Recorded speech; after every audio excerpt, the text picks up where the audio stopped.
Hello and welcome to the next video lecture on the topic of the Nazi state or the Nazis in power. And today we're going to focus on, this is going to be quite a short lecture, we're going to focus on just one thing today, which is propaganda. And the reason why this will be relatively short is because you already have a good understanding of how the Nazis used propaganda, the methods, the different ways that they would try and perhaps manipulate the population, because you examine propaganda when looking at the rise of the Nazis, and to some extent you've already looked at it in this topic here when you have examined things like how the Nazis came to power or consolidated their power at the beginning of 1933. We've also looked at things like the KDF and the Beauty Through Labour Nazi kind of movement or movements and organisations, which were an attempt really to try and convince the working class that they should submit themselves to the regime and accept that there were some benefits of the regime. And when you looked at women and when you looked at youth, again, the Nazis are using propaganda in these instances to try and convince the population of the benefits of Nazi rule. There is sometimes a fine line between propaganda and policies. And what we've kind of seen is that there were policies directed towards women, but these policies often had within them an element of propaganda.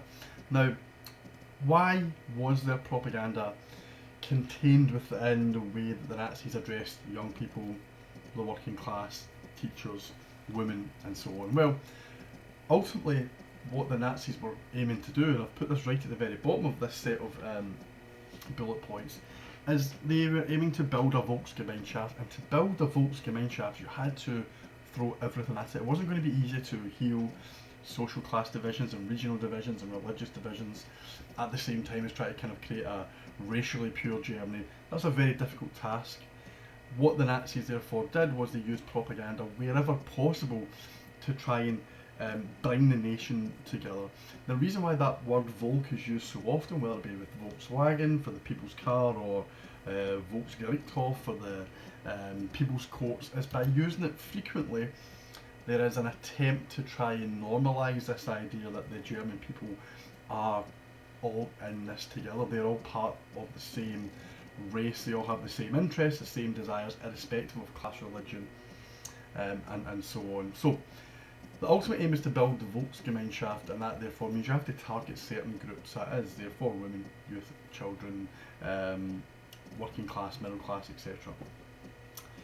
Now, when we think about Nazi propaganda, the person I guess who we associate with it more than anybody else is Goebbels. Hitler was also very much someone who looked at propaganda as a very important means of uniting a nation and a people. So we're really looking here at Goebbels and his kind of work and his remit as the Minister of Propaganda and National Enlightenment, and he was the head of the RMVP, which is the Reich Ministry of People's Propaganda. Goebbels therefore is given this task, kind of a task that involves quite a lot of things, to be honest, right? He's got a lot of areas that he has to kind of focus on to ensure that the Volksgemeinschaft can successfully be created, right? But I guess we could narrow down his kind of work to 2 points, right? And I've listed them here. It was his job, if you like, to ensure that the propaganda ministry could deliver in the areas of I guess the best way to think about it is censorship, right? So that there was only one view, one truth, and that was the Nazi truth. And anything else had to be removed, right? There could be no hostility to the Nazi regime. Now that can actually be done fairly easily with Goebbels working alongside the security services, whether that be the SD, who are the internal security group within Germany, or the Gestapo, who are the secret police. They would obviously help weed out anyone or any publication, any type of information that could be a threat to the Nazi regime. The other aspect of Goebbels' work was to ensure that Nazi views were put forward in a persuasive and popular manner, right? So remember that propaganda is the art of persuasion, trying to convince people that your views, your ideas are the most successful ideas, they are the correct way of doing things. And that is really what I've kind of been touching on, I guess, when we've looked at women and youth and the working class. The Nazis were trying to convince these people that life would be better under a Nazi regime. For Goebbels to kind of get the message across, right, there's a couple of ways that he would obviously approach this. The first way was obviously through repetition. Goebbels really did believe in this idea of repetition, where you just hit people over the head with the same facts, in inverted commas, again and again and again, whether it be through certain forms of media, newspapers obviously, cinema, radio, and eventually people would come round to just accepting that even if something was a falsehood, a mistruth, it doesn't really matter. People would start to absorb that repetitive message, accept it, and would buy it as truth, right? The Nazis really are the first, or one of the first kind of organisations or regimes who are dealing with this idea of falsehoods, fake news, I guess is the term that has been used in more recent times.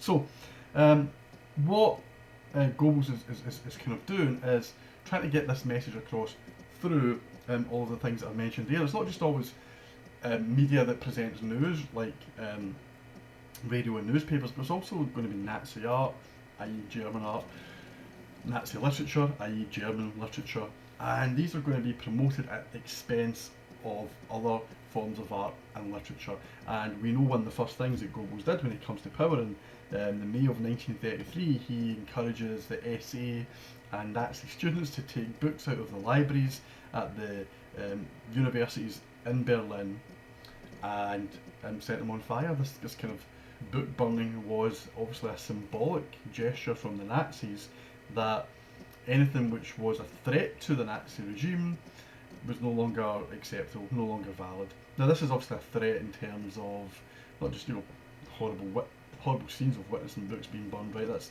quite a threatening scene in itself. It's also a threat to the population. If you've got similar views or ideas to what is contained within these books, then you better shut up, right? What is often being said is there's a jump from burning books to burning people, and the Nazis would not tolerate any form of dissent from books or from people.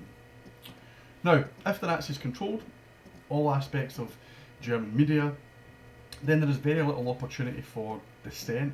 Now, later on, we will talk about Nazi opposition, and you'll get an opportunity to kind of examine different types of dissent that existed within Germany.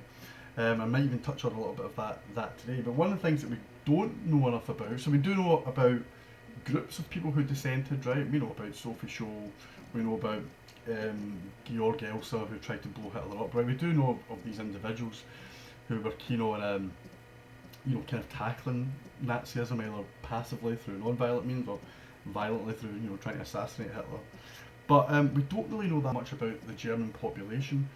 What did they really think about the regime? Did propaganda have an impact on them? So I want to kind of address that question by the time we conclude today. So let's move on, but keep in mind that we're looking at this idea of the Nazis trying to build a Volksgemeinschaft, and propaganda would help them do so. Now, the first thing that I guess we should be familiar with is the different types of propaganda. Nazi propaganda was pervasive, right? And by that I mean it was everywhere. Whether or not German people living during this era were conscious of the propaganda constantly being in their face or not, again, it's difficult to tell. I will look at maybe a little example later on that might support the idea that people did feel that they had been subjected to propaganda, but whether or not they were consciously absorbing propaganda or if there was something else at work, maybe terror or fear of questioning or challenging the regime. Maybe people weren't so much affected by propaganda, but maybe more so by fear. Right, we'll come back to that point in the middle in a moment. But before we get to examples of that, I just want to talk very broadly about the types of propaganda that existed, and they come in the form of all of these things that I've put in the blue boxes. So from book burning, which I've just mentioned, to radio broadcasts, to statues that did appear of Hitler or portraits of Hitler, to certain policies which are a form of propaganda. The autobahns didn't really have many cars on them, right? There weren't many Volkswagens if any, by the time the war begins. So this is more a symbol of propaganda. Mostly the rich would be able to use autobahns because they had expensive cars like BMWs or Mercedes or these other German makes. And then you've got the KDF, which we've spoken about. You've got posters, which I'm going to touch on in a moment. That's going to be one of our main areas to focus on today. Rallies, the most famous being the Nuremberg Rally, which was this massive propaganda event every year, which would give the impression of complete order within Germany, with the one-man Hitler at the head of this rally speaking to the masses. But then you get films, and it's films I want to focus on first of all today, to give you an idea about what we mean by propaganda. Propaganda did not always have to be something that was completely thrown into the face of the German people. It didn't always have to be something which was so unequivocal and, I guess, obviously or overtly kind of propaganda in terms of lies. And I'm also thinking about types of propaganda associated with the Jews, right? Very clear posters or statements that say one thing about the Jews or a certain thing about the communists. Propaganda could be much more subtle, right? But that's what I want to touch on here now.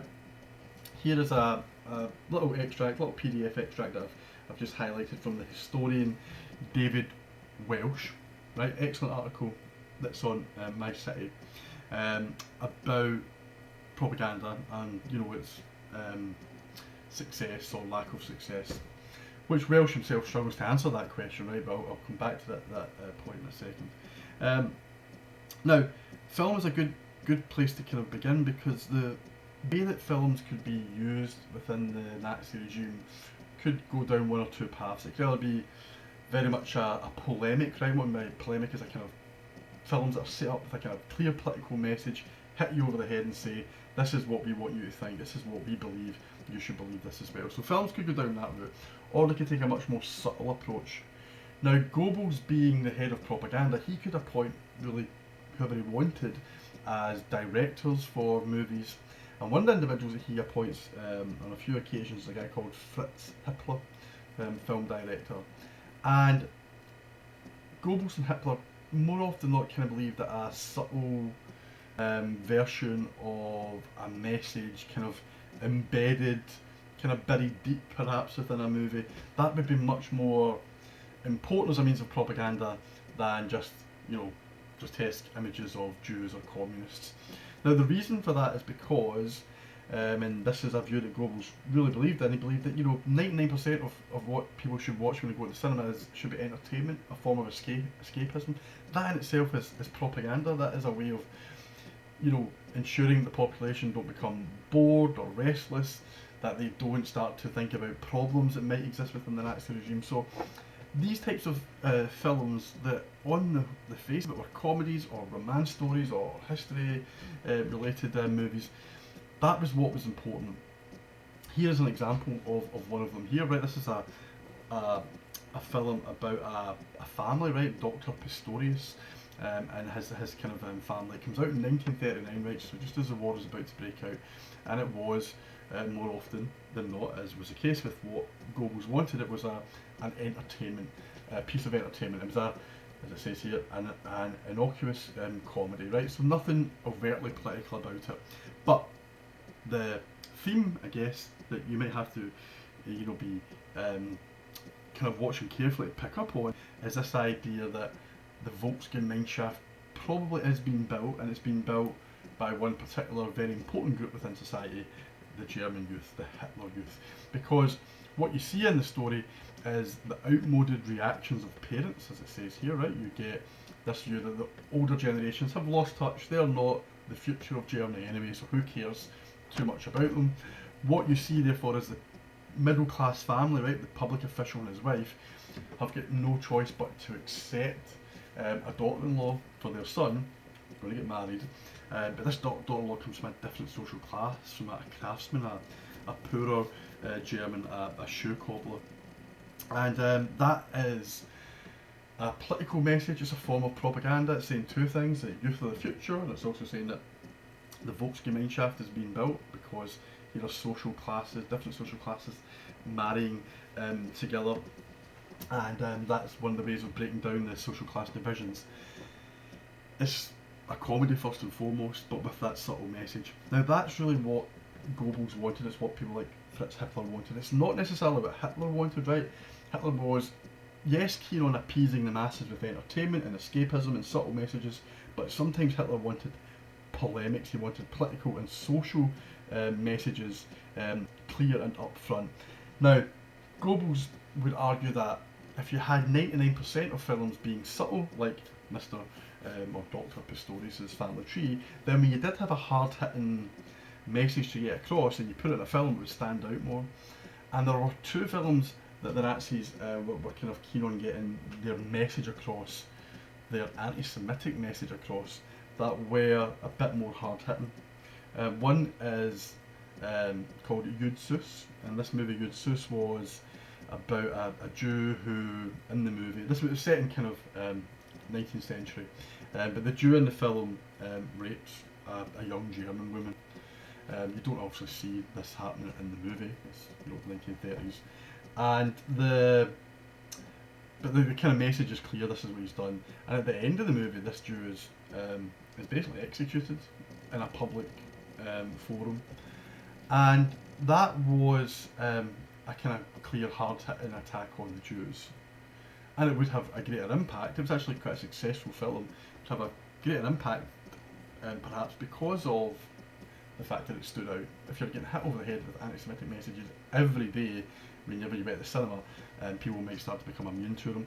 But there was another film that the Nazis produced called The Eternal Jew, directed by Fritz Hitler.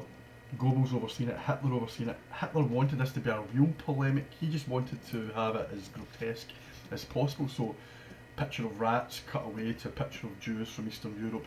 That was the type of crude version of kind of filmmaking that Hitler was keen on, and Goebbels eventually had to go along with it. Fritz Hitler, interestingly, was still alive in the 1990s. That's why we know about this, because he was interviewed by a BBC TV programme, and he said, look, nothing to do with me, I was just following orders, right? Convenient excuse, something else I'll come back to in a minute. But it, this movie, The Eternal Jew, which actually did not do that well at the cinema, was a way of trying to indoctrinate the German people with very clear anti-Semitic ideas. Okay, so film is important, and I touched on the idea that other forms of media are important. I didn't really speak much about radio, but radio was very important, and Nazis brought out the people's receiver, right, the people's radio. They made it very cheap so everybody could afford it, and it meant that people could listen to speeches of Hitler and Goebbels. I guess that would play a part if you're having Nazi messages drummed into you via radio frequently. The final thing I want to touch on before I consider whether or not propaganda was effective or successful or not is posters. And posters were, I guess, one of the easiest things to kind of create and replicate across the country, and you could cover it pretty much any topic you wanted within a poster. And if these were pervasive, right, found in every town and every city, then again it's just a matter of, every little drop chipping away at the population, another Nazi message, another Nazi idea. There is the view that eventually the population will really start to absorb what the Nazis are trying to get across. So here you've got Hitler's book being publicised to the nation. He sold 4 million copies of this book, encouraging people to go and buy it, right? Mein Kampf was the book that everybody really should have in their homes. Then you've got a kind of pro-KDF image in the bottom left-hand corner of a family giving a Hitler salute to a train. This train obviously is a train that will take people to their work, but also to holiday destinations. This is the Reichsbahn. Then you've got in the middle, a very obvious one, this is a poster promoting the successful construction of the motorways, and it looks pretty impressive, this scene. Very few cars, obviously. Here is the poster of the KDF wagon, right, the Volkswagen Beetle, as we know it, that would eventually make its way onto these roads, or at least that was a claim that the Nazis had, and they obviously encouraged people, as you know, to kind of put faith in the idea of one day having a car. Here is a poster promoting the kind of glorification of the German farmer. He looks very Aryan, he's working hard in his golden field of wheat, and it's actually promoting a festival that would take place in the countryside, 1937. So it's kind of the Nazis try to touch all bases here: workers, middle class, and rural workers. Here we've got the People's Radio. Listening to Hitler's speeches in Germany should be your priority when Hitler's on. Here we've got anti kind of class division poster. This is the working class and the middle class is holding hands united as part of the, as you see at the bottom, Deutsche Arbeit Front, the German Labour Front. Then you've got a pro youth poster here, build youth hostels. So again, all sections of the population are being touched on here by the Nazis. Another youth poster, the mother one that we've already seen, right? This is actually a charity poster encouraging maybe the more wealthy elements of German society to give money to Nazi charities that would help the poor. And you also see that in the one on the right hand side, no one shall go hungry, no one shall go cold. This is the Nazi Winter Charity Fund attempting to again encourage the German people, the wealthier elements of society to give. There was every month the Nazis actually had a scheme called the One Pot Scheme, which encouraged on a Sunday once a month that more affluent families should only have one course for their dinner, and the money that they would normally spend on other courses should be given to the poor. And somebody would come around, chat the door and say, I'm here for your one pot money, and you would hand over whatever you would have spent on extra food that day. Another form of propaganda, I guess, to suggest that all Germans are in it together through good times and bad. And then there's the Eternal Jew anti-Semitic film poster that I mentioned earlier on, with the obvious stereotypical racist version of what it was to be a Jew. The Jew was the man who sold out Jesus with the whip in his hand, suggesting that the Jews killed Jesus, and gold suggesting Jews were money lenders, bankers, people who exploited ordinary Germans, and then under the arm the Soviet hammer and sickle, suggesting that communism was Jewish. And then you might say two slightly more positive Nazi posters, positive obviously in inverted commas, of Hitler with children, and then Hitler encouraging the rebuilding of the nation. So propaganda posters were everywhere, which leads us to our final point, our final slide.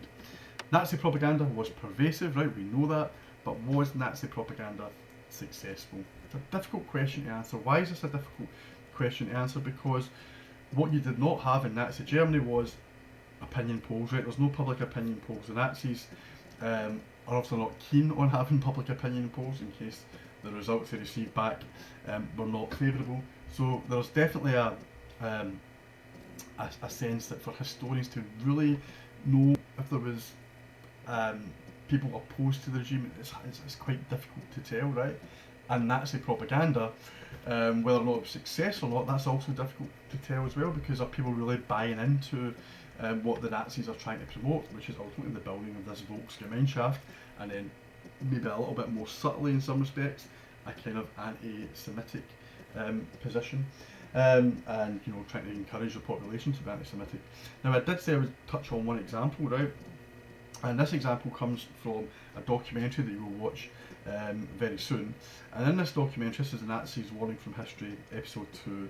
There is a woman who was a young girl at the time of the Nazis, and she participated in Nazi events, Nazi festivities. In fact, she had a really key part in one particular Nazi event in Munich. And she was particularly keen on, I guess, given the impression that she was affected by Nazi propaganda, and she was keen to do that because it would take some of the responsibility away from her. If she was to say that she was pro-Nazi or didn't speak out against Nazi crimes, it would be because she could say, well, it was propaganda that forced me to do this. I was indoctrinated by the Nazis, and therefore had no choice in terms of how I acted and behaved. So in that instance, we have to be careful, because is she saying that propaganda was important, that it did have an impact, purely to, I guess, to kind of give the impression that she was not responsible for accepting or tolerating the real crimes of the regime.